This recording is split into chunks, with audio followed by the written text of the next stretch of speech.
and how they're going to scale, and the other team's on a pressure to time or a timing pressure. I just lean towards the ease of execution there. So one thing that Slacks does have right about Windranger, I have to admit, and I really hate to do this because complimenting him just makes me cringe, but Windranger, it just feels like it's either amazing or terrible, and there's not much in between. I don't know if you guys feel the same, Jim. Yeah, I totally agree.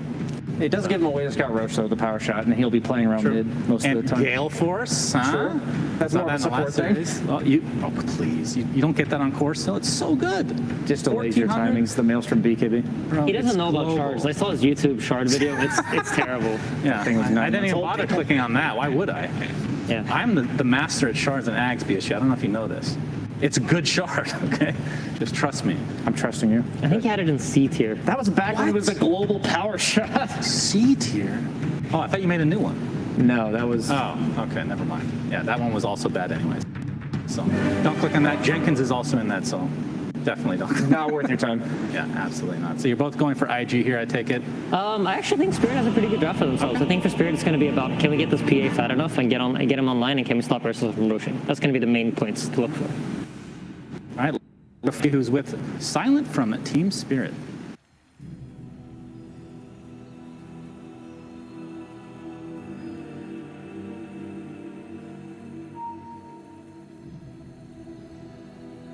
那我走，那我走。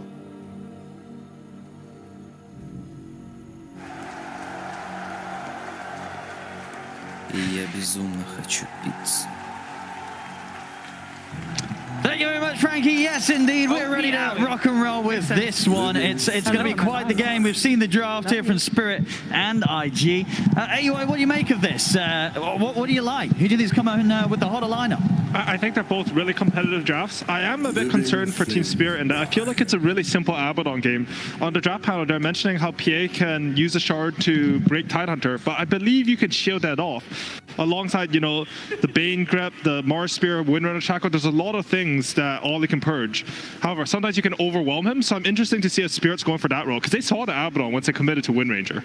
They did. And you know, when you look at some of the lanes that we're going to get early on, is there anything you're maybe a bit concerned of, like any potential for one of these sides to really get ahead in the early minutes? I don't like playing PA into Tidehunter. I feel like the dagger feeds him a lot of wand charges. I mean, it goes both ways with Anchor Smash, but I feel Tidehunter's a hero where if he gets enough levels, he can pressure PA out of the lane. I feel like he has eventual pressure in that if they both stay in the lane, he's going to push the tower. I'm dead. PA is not the best jungle farmer, so I feel like you have to be able to make aggressive moves. I look mid, you can't really gank a voice worth of PA TP. You can't really go to Ursa's lane, so I'm unsure. Maybe they'll be able to rotate the Wisp in early and snowball her. Maybe Windrunner will come up, as BSJ was mentioning, but a bit concerned for PA's lane. Sure, and talking about like the Void Spirit in the mid lane, were you a little surprised that Spirit left that in and IG was still able to get that here? Yeah, I was almost for sure that every single Spirit would get banned this game. I saw the supports on Team Spirit to IO Bane. I immediately thought to myself that they would pick something that jumps the back line. These are two range supports. I mean, Bane's a bit tanky, maybe even I was a bit tanky, but they're heroes where you have to get on top of them. However, like, I'm sure they knew that as well. So they had a plan versus Void Spirit, and it looks like it's Windranger. I'm interested to see how that comes out. Yeah, no, absolutely. I mean, of course, as we heard from the panel in the lead up to this game, both of these teams' mids very vocal, which is what we like to see. Hopefully we'll get some sort of rivalry being built up through the duration of this series between Spirit and IG, and of course, specifically between Emo and Toronto Tokyo in the mid lane. We did have a brief pause, ladies and gentlemen, but it has come to an end, so we'll be able to shoot you now into the action as we get ourselves ready for game one of IG versus Spirit. Let's see what we have coming up here as the first move from both sides. Definite first blood potential here. Without a doubt, we'll see how much they try and force it. And overall for these two teams, when you now look at the whole draft day, what sort of timings are we going to be working towards? Is anyone looking to shut this down early? Is this a game where suddenly if it goes on, this PA is going to become uncontrollable? Like, I think a lot of this game is going to come down to IG's roach potential. Anytime you have the Ursa, you sort of have that. They have what I would normally consider like the superior team fight. And for Team Spirit side, I feel like this Windranger or PA, one of the two cores has to sort of get out of control this game. Honestly, maybe Collapse can do it. I've seen it as Mars. You know, it's top net worth in some of his games. He goes for that arm, a bit more scale. But I actually agree with Brian in that whenever I see Winner or PA together, I'm a bit scared because as soon as Ursa gets MKB, Sure. it's a double free counter. You're able to counter both heroes in the same way. Also, I generally don't like both my 1 and 2 doing the same type of damage. I feel like it makes it a bit easier to itemize against. I mean, absolutely. And to the point, this game, if you're IG, I mean, if you're the Ursa, does this Ursa need a BKB at all this game? Is still the threat of the spear and the shackle enough to warrant that? I'm not too sure. I think it depends a bit about how good his game is. I think most players right now, especially carries, are thinking about how can I hit the items that allow me to fight best? In this game, that might actually be something like a Diffusal Aghanim's. Like, this actually is stronger in the fight than BKB. However, if the game situation gets a little bit weird, I could see him saying that I need to BKB now so that I can bait for my Tidehunter to get off a good Ravage. If you're winning, you can sort of just be the one to go on your opponent this game, you know, blink Ravage them. Maybe if they fall behind, he might have to be more of a tank. We'll see. Of course, he's going to have some excellent backup from Ollie on the Abaddon, sustaining him and allowing Fly to go crazy in the fight. He's trying to stay on top of targets. We'll see both lanes here with the setup. JT and Kaka trying to put the pressure onto Yatoro. And he's going to have Maposhka by his side and down bottom. Oh yeah, Ollie backing up Fly against the collapse. Mars and Mira, Io, lane. Spirit being very, very strong in the past. I mean, and specifically, you know, we did hear at the start, so the surprise from Silent that the collapse Mars was let through. What is it about Spirit that makes the game so good when they have collapse on this hero? Well, Silent actually did an interview where he talked about how Collapse is as a player, describing one word, and he said patience. I think that's exactly what Collapse brings to the team. He's always stable and he's patient. Mars is one of the heroes where you can wait for the perfect timing. You can wait to get the right team fight. I think that's what he excels at. I've seen multiple double spears from him, actually, or just being a bit patient on the arena, but as soon as he sees the opportunity, he collapses it, and then it allows Yatoro to go in with ease. They did manage to double wave onto Team Spirit in the bottom lane, so that let them get the hard pull off. I'm not too sure exactly how this lane is supposed to go, because usually... Oh, they're going to Bane here. I was going to say, Ollie. Oh, sorry, the Abaddon. Going to be quite low. We'll be able to step out with the Aphotic Shield. Usually Ursa is seen as quite good versus these range heroes, but Isle gives your offline a lot of region, and Mars has 2 displacement spells, which sort of allow him to kite out hits from Ursa. Yeah, it's very hard to close the gap in onto Collapse. So for the most part, we will see Fly just focusing on those creeps rather than wasting time trying to go for the Mars. Maybe if they can get Mirror separate. But for now, Spirit playing very close to one another here, not leaving each other's sides. And Emo, he's pulling up a bit in mid lane here. He's up quite a bit of CS and denies. This is a counter pick from Team Spirit. Anytime you win a lane against a counter pick, I feel like it throws the dynamic of the draft like way out of what the drafter expects. Sure, because when you look at the matchup and as you say, the fact that it was their last pick, you would imagine that the Wind Ranger, the benefits they were looking for from this hero would be apparent in the laning stages, not necessarily anything else that stands out in this game that makes you think this is why they picked this hero. I mean, yeah, there's a lot of good reasons to pick a hero. It doesn't always have to be the lane, but in this game in particular, it does feel like the laning does seem quite important for Team Spirit's lineup. I will see how much that distance continues to grow between Emo and Toronto Tokyo in the matchup. See on the side lanes so far. Both carries having a pretty decent time. Fly's doing fine, same for Yatoro. Both 2 at the top of the CS. And very even from the offlaners. So I think a lot of this tournament has about how you use your mid's first timing. To me right now, it feels like Voicer's first timing is very clear. Like around that 8 to 10 minute mark, you get really strong, you get your ultimate, maybe some boots and a couple nulls. I haven't seen Wind Ranger a lot. I saw that Beast Coast was using it to pretty good effect this tournament, usually to counter Monkey King. But I'm not too sure what that hero's exact timing is. We do see Toronto Tokyo stealing his enemy's bounty rune, which is always nice.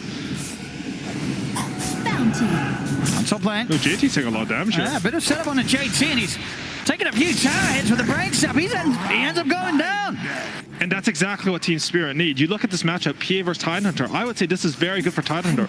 But the thing about Dota is you can always outplay your opponent. A clutch sleep comes in from Maposhka, and all of a sudden they're looking good in this lane. He almost has treads on Yatoro, and maybe they can look to pull something aggressive. PA, if you get a lead in lane, she's incredibly aggressive. She has kill potential on almost anyone. Oh, absolutely. Yeah, JT's going to have to be much more careful. Getting under the tower like he did just there, just not expecting the damage to be be there from Miposhka and Yasura this early. But with a few tower hits, it certainly was.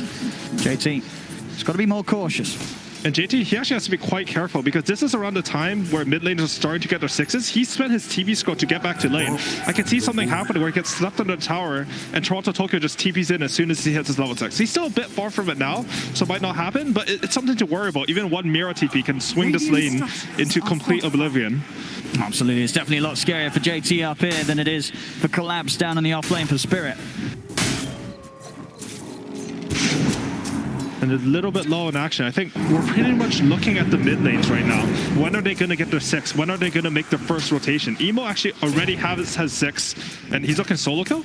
He's looking for it. Doesn't feel that he has enough damage with another step and a pulse, and probably would have indeed just been a bit short. Yeah, Fairy Fire at the ready on Toronto Tokyo. So Emo knows he can't go for it quite yet. I would have liked Kaka to sort of rotate that towards this mid lane. I think maybe a little bit of communication that could have happened. He should have known that he was going to get 6 faster on a Void Spirit because he had so many more denies. Wind Ranger went to get his bounce rune, etc. They are both checking the power rune at 6 minutes. I think this will be the most fundamental point of the early game, the 6-minute power rune. Absolutely, Kaka does have to be a bit careful as well. Good bottom, fly. Each time as he closes in on the Collapse will get sent back, but now the Spirit he used, fly. Trying to stay back on target, but again, got to review Cool Solang Collapse to create distance and get out of that.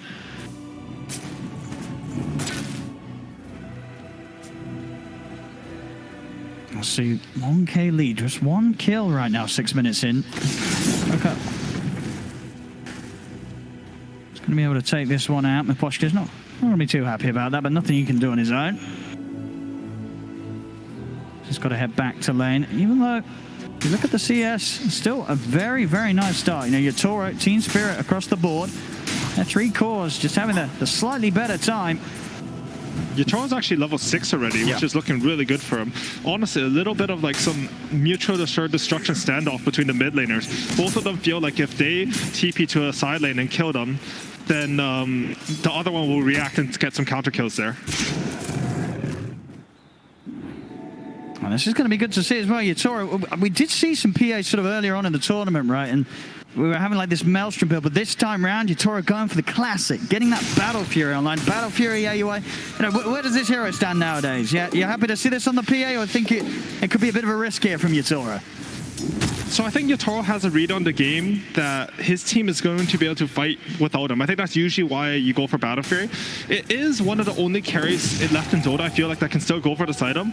On most other heroes, I think you want these faster builds that allow you to, come into one team fight, help your team a little bit, and then start to scale. PA, she uses a full extent of this item. She needs a regen, she needs the damage, and the build is actually quite nice for her. Well, let's see if it works. Battle Fury in 2021 is pretty wild. It's always exciting to see, because if it pays off, Yatoro, he is going to be massive on the PA. And especially in a game where things are rather slow at the moment, time's certainly going to be there for him to hit the creeps.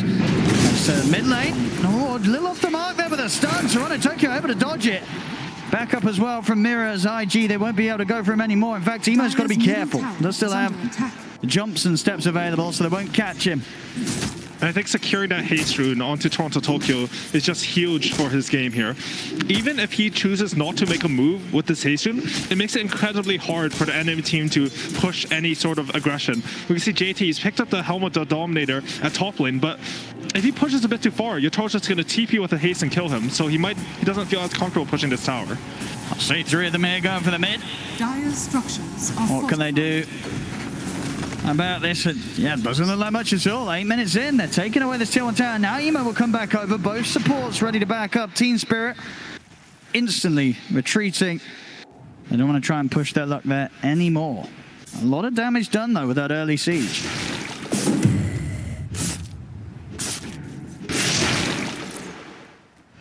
These moments passing, though, and yeah, Yatoro, it's a lot of space. Emo is going to start shifting over to the top half of the map. They've managed to find themselves the vein. Miposhka. That'll be a quick one, but it's going to give the info for Yatoro. He knows that they're around. He's going to keep himself into the jungle, not showing himself in the lane. Bottom lane Collapse having a great time. Has that armlet finish, so very beefy and dishing out a lot of damage. Some solid kill potential here that makes it rather difficult for Fly to farm into. He knows if he pushes himself too far, the burst from this Mars is going to be pretty significant with that quick armlet. Yeah, and I think this is sort of offlaner meta right now. The first item you give sort of builds off this Helm of Iron well. It gives you some armor, some regen. Tide has gone for the Helm of the Dominator, which allows him to push his tower a little bit earlier. Collapse has gone for the Armlet, which allows him to maybe scale a little bit harder, get some more damage. However, IG, they're faster at pushing this tower. They have more options than their opponent now. They know that top tower's dead, so they can decide whether they want to go for mid tower and trade or defend bottom. Let's see what they do to this. We see around the mid, Toronto Tokyo. He's going to be able to chase him down. Finds Ollie. We'll see Fly look to try and punish, but the windrun's going to be back up in a couple of seconds. Toronto Tokyo is more than okay. Quick and easy kill there with the rundown of the focus fire. The space is made. Spirit will get that trade on the tier 1 down bottom for the top that they've just lost. I'm honestly a bit surprised that they didn't go for the tower defense. I mean, Windrunner, she used her ulti, but IG, they are a team that likes to play a lot for their own heroes' timings. Like, they'll wait till they have all their items, and they've actually decided this is brilliant. They're combining the HOTD from Tidehunter with the Ursa to kill an early Roshan. So instead of defending, like, bottom tower, they're getting their own objectives. This is actually very smart. I did not see this at all. Yeah, and by the looks of it, Spirit, they've been going to check this out. They've got a bit of a hold on. Onto Kaka, and Kaka, actually going to get the Hex off. He's able to get the stun on him, and Poshka, the backup's in from Molly with a miscall. Kaka's going to be fine, but Poshka goes down. And IG more than enough space to secure that Roche for Fly. As Fly will step out there proud with the Aegis, move straight over to the mid tier 1. IG hitting some good early objective timings. And they understand exactly what they need to do on IG. They understand their lineup. It needs to play around Roshan. So what to do? We don't care if you take bot tower. We're going to trade a bigger objective for it. And then they're chaining objectives. Kaka, I mean, this man's been playing probably one of the best lines in the world for like 4 years. Collapse, he steps in. JT, no hesitation, ravage into a finger. I mean, why not? We're 11 minutes in. It's only been a couple of kills so far, really. Just blow these ults, secure a core kill. And Collapse just caught in the mid lane, and I don't think he was expecting them to commit as they did, but they certainly do, as they blow up the Mars, and he's out. I do really like that too, you know. I think a lot of players in Dota, they think, oh, Ravage or Finger is such a long cooldown. I need to save it for the perfect team fight. It's actually way better to be able to use your spells to create an advantage. As long as you understand that you don't know how these spells after and play like off that info, you'll get much more advantage that way. I mean, but overall, though, in a game where the kills this low, how much of a concern should it be for IG that Yatoro is going to have a pretty darn good timing on this Battle Fury Treads opening on the PA?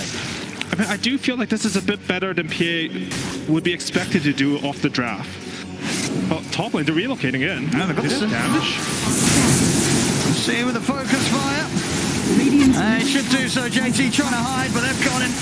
Shackles down. He's pretty tanky, not tanky enough. They'll take him out just before the relocate takes them back out. Miposhka, of course, has been left behind. And Emo will look to take him down in trade. Also, having Ollie to help him out as Miposhka will try and run, but trapped in the trees.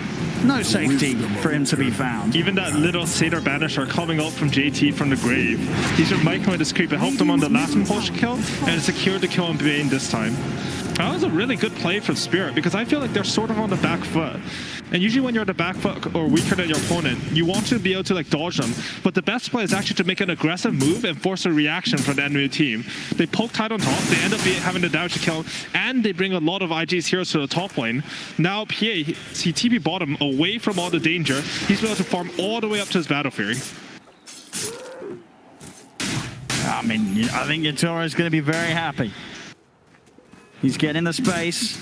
Timings are being hit. As long as he can sort of secure that next item after the Battle Fury before IG step it up. This PA is going to be in solid position to scale very, very nicely this game. And the same to be said ready for the other 2 cores. It's so close as well. I mean, all 6 cores really, as you can see, just around the 6 to 6.5K net worth. Everybody's getting sufficiently farmed. Dire's top tower is under attack. Emo, he's actually gone for the Witch's Blade. This is one of the things that sort of counters both PA and Windrunner. You get that True Strike on your first hit, a little bit of Magical Burst.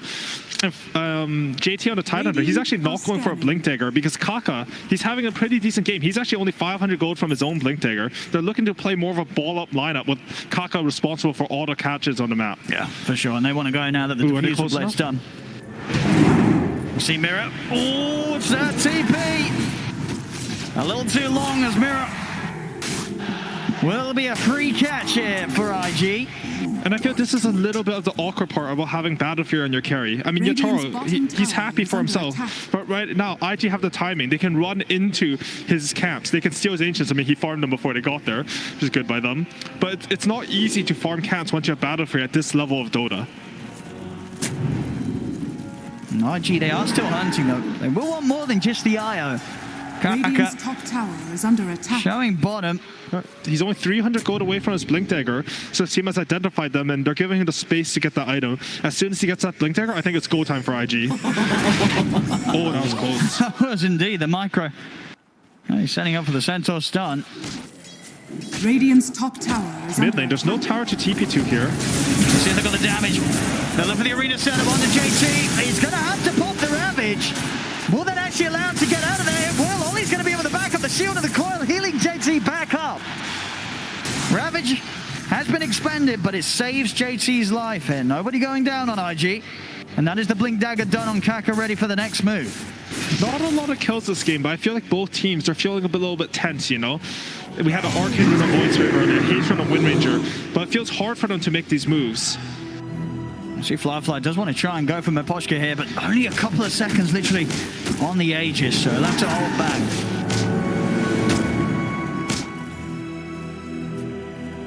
You're definitely feeling that a little bit more from IG though. They want to fight. They do not want to give the chance for Yatoro's farming build to kick off. And also, I'm surprised how well all three of the cores on Spirit have been able to keep up their farm this game. In specific, Wind Ranger, I feel like this hero, she doesn't usually get this many creeps or this much space, but see Spirit, they've been sort of poking them across the map, bringing him into ganks only through relocate. And this has allowed him to scale really well into this game. And IG, they're just desperate for blood. They do have that Blink Dagger on Kaka. They want to hunt people. They want to start these fights. So they're maybe getting a jump on Collapse. Collapse is into the trees. He's able to turn with the spear. The Hex is in. Team Spirit, they're teaming over though. Remnant into the finger. They're looking to burst Collapse. Collapse. He's going to be kept alive momentarily by the Nightmare, but finally he falls. They lose Fly in return though, and Spirit, they might be ready to chase him for more. Jump over towards Ollie. The feed's grip onto Emo. They lock down the Void Spirit. The heal of the missed call nowhere near enough to save him. As Yatoro turning up, double kill AUI on both the cores, getting the carry and the mid. I mean, I think Yatoro's having sort of the early game of his life here on this PA. Goes the Battle Fury, he's turning up, getting kills. This is as good of a start as he gets, I feel. Yeah, no, this is a dream PA game. If you can buy Battle Fury and take fights, you're being greedy while contributing to your team. Like, that's the ideal scenario for a carry. Now, Firefly, you know, the last Ursa nerf, I think, it made his cooldown on his ulti a lot longer. He was 3 seconds off ulti at the end there. They just didn't have vision for Kaka to get that Hex off on the class. He did a good job fogging. Got off that really clutch spear, and his spear with the quick reactions, they're able to turn it around. They can't really afford for another move like that to fail IG. I like this coming up from Collapse. He's not going for Blink Dagger. These teams are both sort of respecting the ball-up nature of each other's lineups, or how IG want to play it. Ooh. Good pick off. Poshka did try and goes that last bit of damage here. We'll see the DD rune, and they're going to go for it. The Toronto Tucker has already been able to pick up in the ball of Collapse. He's got the arena down. Emo will look to jump out to the side, but Kaka's left stuck in.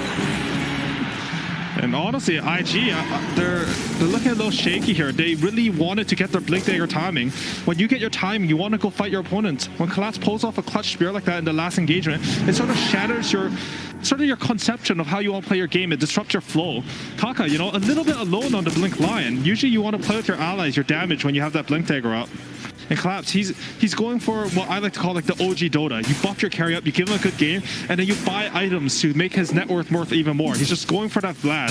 The armor helps against all three of the cores on IG, and it's looking good. I mean, it makes him more tanky because he has this arm that he has God's Rebuke, and when he uses that with the Vlads, he gets so much HP back. I mean, and it feels like the next fight, Spirit are going to hit this very strong timing. BKB completing out on his way for Toronto, Tokyo. The BKB for Yatoro, only a couple hundred gold away. Bottom, Mipochka's got the setup. Catches out Emo. I mean, this it is looking pretty scary. It's only 1k in it, but it's for the state of the game, it feels so much more worse than the numbers are showing, AUI. It does. I mean, IG, they're not out of this by any means. I would say this game is still pretty even, honestly. They have a lot of team on their side, but Poshka, he's just doing such a fantastic job. He's playing Bane the way that you want to play Bane. He's going up to the side. He set up the pickoff onto Tidehunter top. Now he catches Emo on the bottom lane. However, Roshan is up. This is something we've seen time and time again. Whenever Dire makes a play on the bottom side of the map, Radiant are really quick to just pop into that Roshan pit, especially with the Ursa. All right, well, let's see what they can do with this. There's a smoke from Spirit coming out. Not quite heading towards the Roshan, though, so it looks like IG will be able to finish this for themselves, playing that Shard and the Aegis. Let's see what they can get done this time around. Last Aegis not able to really do or take that much away from Spirit. And you can see Spirit, in fact, continue with the smoke. Even though Roshan is taken, they still feel strong. Yeah, they've got these BKBs. Exactly. They have their timing here. They want to force a fight. They're going to get the opening. Kaka jumps in with the Centaur. The Taker's going to just go straight towards JT. In with the BKBs, they're onto the top. Ollie gets taken out. JT's on ball as well. There'll be a 5-man from Ollie. Blindfly's going to be the new focus here. Collapse spears him back. Collapse still has the arena to play with if he needs to. Flyfly taken down the ones. Kaka missing the start. Arena's out. They caught the ball. Collapse locks them in. The heal from Mirror keeping Collapse alive. The triple kill for Yadora. Ultra kill for Yadora. Emo, the last man left standing here for IG. As he hides in the trees, Toronto Tokyo looks to see if he can get the catch. Quick just eliminate down up the tree line. In fact, over the power shot, we'll see him. Remember the Remnant, TP out, Emo. He's not going to make it away. They get him as well. Spirit, they take down everyone, plus more. It was a dieback from Ollie. As what a fight for Spirit to take. And that was the Aegis fight for IG again, AUI. It ends disastrously once more. And I think this is the mark of an amazing Dota team. When the enemy has something like an Aegis or they're up a hero, you understand your timing, you understand your strength. It doesn't matter that they have Aegis. The BKBs came up and Tidehunter, he couldn't even get Ravage off. There's just a BKB Winder and PA focusing the perfect target and they wipe IG. This game's looking good for Spirit now. They use their BKB timings perfectly. I mean, the fact is, well, this whole fight collapsed, just holding the arena, and then has it here for this last moment where, you know, IG, they figure that they've got some sort of power to be able to get back in on the action, but they don't at all. And now Collapse.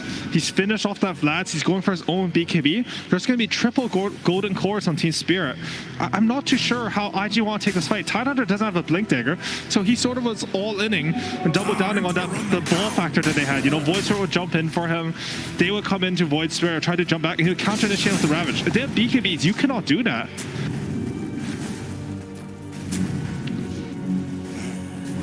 And the upcoming fights, they just feel so hard. So hard for IG. They have to get the jump. And look at Miposhka. He's solo smoking down just to get some vision, set up the next fight. He understands that his team are stronger, so this vision is worth its weight in gold. Any fight they can force on vision, they'll be able to win this game.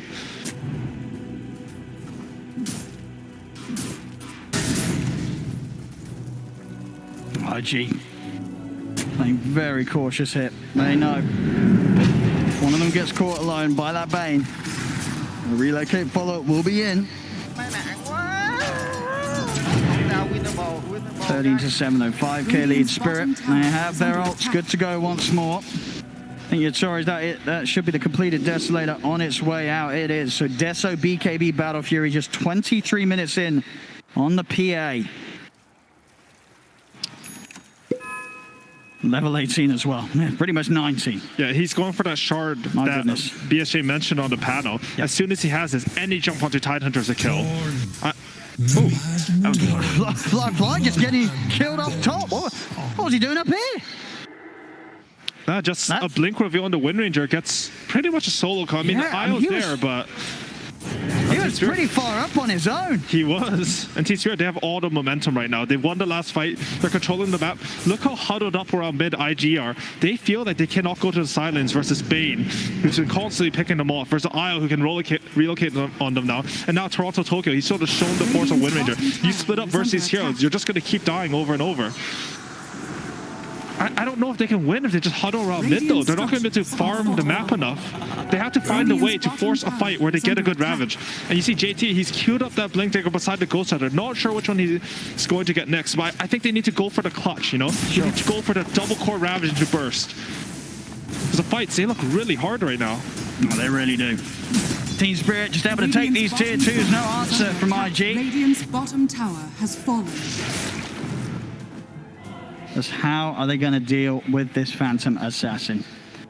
Yutoro, during that BKB, he is going to be jumping from target to target. A couple of crits and not many heroes on IG are going to really stand a chance at all. We've even seen BKBs be long enough of a duration for them to focus down even the tanky heroes such as JT's Tide. Okay, so here's IG's timing. They chose to go for the Blink Dagger Tide Hunter, go for the clutch. They went for the Aghanim's on the Void Strat. I think they need to smoke and take a fight here. The smoke's on Kaka. They're grouping up a bit. Absolutely. Sitting back against this PA will not do them any good. But then again, Will fighting them either. Emo will dodge the spear. As soon as he catches wind of them being up here, he's out. Not an ideal way for IG to try and force an approach to the fight. Now they'll go for the smoker. We'll see where Spirit's going to look to head back and take sort of position around. A line drawn by Fly. He's the Ursa. He wants to control which way the smoke goes. They understand that they need vision of the fight. Get off a good Blink Ravage or good Hex. But Spirit, they understand the situation. They have all the information on the map because of bottom lane pushing in, and they're just hiding behind their tier 2, saying, if you do not connect the smoke, we are going to win this game.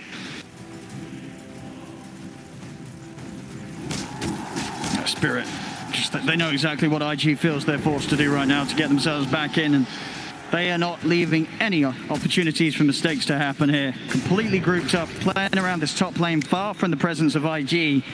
IG just cannot get that setup onto them.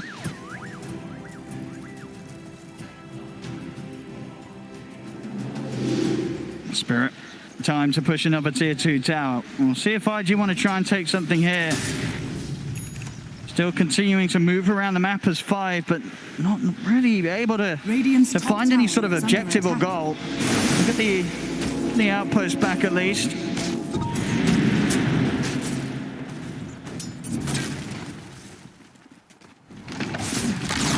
Spirit. Radiant's top tower has fallen. See how much they want to try and push this. They're very, very strong. They could definitely start threatening a high ground here with the Desolator on Yutoro. BKB done on Collapse as well. Oh, and you see that? They just showed themselves on the high ground, bait off the TP's back from IG, and Spirit, super disciplined, already out of there. They understand they don't need to really do anything but wait for the next objective, but they don't want to wait. They're Team Spirit. They want to go. They force them back top. That means bottom's going to be vulnerable. We've moved all your pieces out of position, and we want to catch the carry here. Spirit. IG, they want to start something. They smoke up as well themselves. Collapse. It's going to quickly get rid of the helm of the Dom creep. Nemo does have this invis to give them that early vision whilst the smoke gets dispelled on the front. They're going to get the head on the Yutoro, jump with the finger. They're looking to burst the PA now. The new JT. In with the Ravage, catches them all. This is the fight that IG were looking for. As Maposhka goes down. Fly Nemo pushing back Mirror. Collapse will go for the BKB TP out, but Mirror and Toronto Tokyo, they'll continue to be chased. Remnant not quite going to have the reach to grab Mirror. They get the other 3 out of there, but finally IG able to hit back with a solid start. An invis from Evo allowing them to set up. They see the exact position of Yutoro, and this time Kaka's able to get that opening. An incredible patience coming in there from IG. They spent the last, 5-10 minutes of the game just waiting for their time, waiting for that one time where PA will go into position. And Yutoro, maybe a little bit too optimistic. His blur came off, and they just weren't quite ready for it. The thing about this game is, if they jump and kill PA, there's not that much to save him. You think, oh, maybe a Nightmare, maybe to relocate, but it's a Tide Hunter jumping. So you have that cover of the Ravage, and Spirit that can't save their PA, all of a sudden their damage won't come out from the cores anymore. And they wisely decide to get out. It was an excellent jump from JT, catching them all, giving them that opportunity to make sure that IG, even though they don't get more than just the 2 kills, they get the fight in a state where Spirit, they have to be the ones that run this time. And now it's all about the Roshan. All the teams, they're going to consolidate all their resources, try to get the Silence in the best position, and then try to think about this next objective. This is the 3rd Roshan. Both the Refresher and the Aghanim Scepter upgrade can be game-breaking.